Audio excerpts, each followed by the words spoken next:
देखो नेक्स्ट आपके पास आर्टिकल है, हमें लैग्रेंज इक्वेशन ऑफ मोशन निकालने हैं डबल सिंपल पेंडुलम के लिए। कल ये आप दोनों लिखवा के देखूंगी आप लोगों से, तो अच्छे से कर लेना इसको। देखो हमारे पास क्या है, ये पॉइंट ऑफ सस्पेंशन जिससे हमने बॉब को लटकाया हुआ है। पहले हमारे पास क्या था, यहाँ पे था, लेकिन उसने डिस्प्लेसमेंट करके वो यहाँ पे आ गया। और हमारे पास पहले जो हमारा पेंडुलम है उसकी लेंथ क्या है, L1 है। फिर इस तरह जो सेकंड वाला है वो यहाँ पे आ गया, और उसने किसने डिस्प्लेसमेंट की, Y2 से डिस्प्लेसमेंट कर दी Y एक्सिस से। और यहाँ पे हमारे पास वो दूसरा जो मास है, यानी कि जो दूसरा बोब है, उसका वेट कितना है, m2g है। तो देखो फर्स्ट तो ये आपको जैसे फर्स्ट आर्टिकल में निकालना था वैसे ही निकालनी है। लेकिन हम देखो, अब अगर मैं पी क्यू आर ट्रायंगल में जाती हूँ, पी क्यू आर ट्रायंगल में आप आर क्यू निकाल लोगे और आप पी आर निकाल लोगे। तो अगर आपको x2 चाहिए, अब देखो x1 तो आपको निकाल लो, लेकिन x2 किस किस का सम है, बी आर प्लस में आर क्यू का सम है।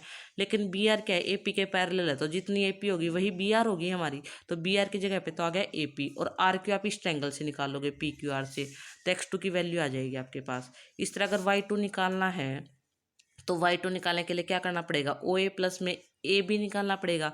ओ ए तो आप इजीली निकाल चुके हो फर्स्ट एंगल से ओ ए पी से, लेकिन ए बी कैसे निकालोगे, ए बी हमारे पास पी आर के पैरेलल है, तो जितनी पी आर होगी वही ए बी। और पी आर कैसे निकालोगे, पी आर क्यू ट्रायंगल से।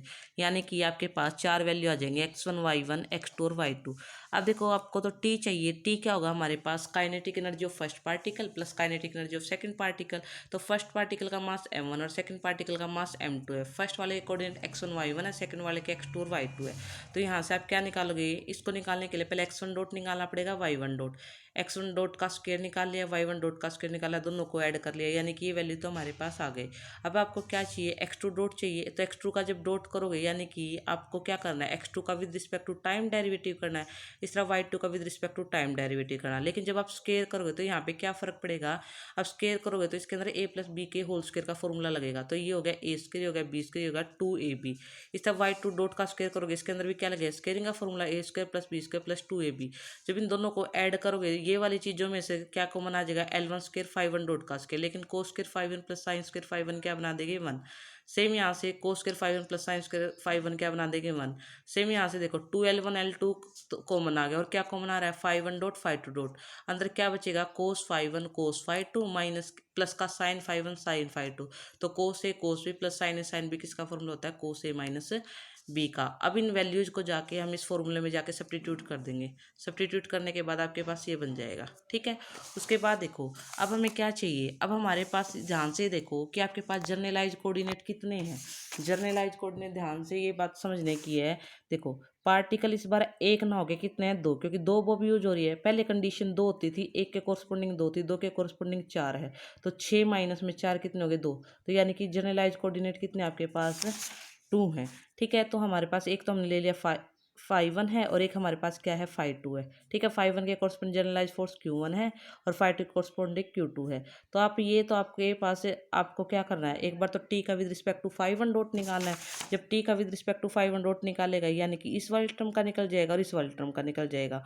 और जब टी का विद रिस्पेक्ट टू 5 निकालोगे, तो आपके पास ना तो इसका निकलेगा ना इसका, लेकिन इसका निकलेगा, वो क्या हो जाएगा, माइनस के साइन 5 माइनस के 5, ठीक है। तो यहाँ से देखो हमने ये वाली चीज़ें वैल्यू निकाल ली हुई हैं। फिर इसी तरह हमने सेकंड वाले के लिए, लेकिन अब बात रह गई कि यहाँ से ये Q1 Q2 कैसे निकलेंगे। तो Q1 Q2 के लिए हमने देखा था डिस्प्लेसमेंट। देखो फर्स्ट वाला पार्टिकल है, उसकी डिस्प्लेसमेंट कितनी हुई, यानी उसके लिए वर्क कितना हुआ, फोर्स इंटू में डिस्प्लेसमेंट डेल्टा y1। सेकंड वाले का force into displacement delta y2। अब देखो फोर्स क्या है, पहले वाले का m1g जितना उसका वेट है, दूसरे वाले के लिए m2g। तो यहाँ से डेल्टा y1 रख दिया, डेल्टा y2 रख दिया। तो डेल्टा 5 के जो साथ में है वो तो Q1 है, जो डेल्टा 5 के साथ में है वो क्या हमारा Q2 है। तो इस इक्वेशन में जाकर सब्स्टिट्यूट कर दिया। अब दोबारा से आपको डेरिवेटिव करके दिखाने की जरूरत नहीं, बस ये इक्वेशन लिख देना। इसी तरह ये तो हमारे पास क्या आ गया, फ्रॉम डबल स्टार इक्वेशन बनी है, और ये फ्रॉम ट्रिपल स्टार बने। अगर कोई भी वैल्यू ना समझ में आए तो डेरिवेटिव की मुझसे पूछ लेना भाई।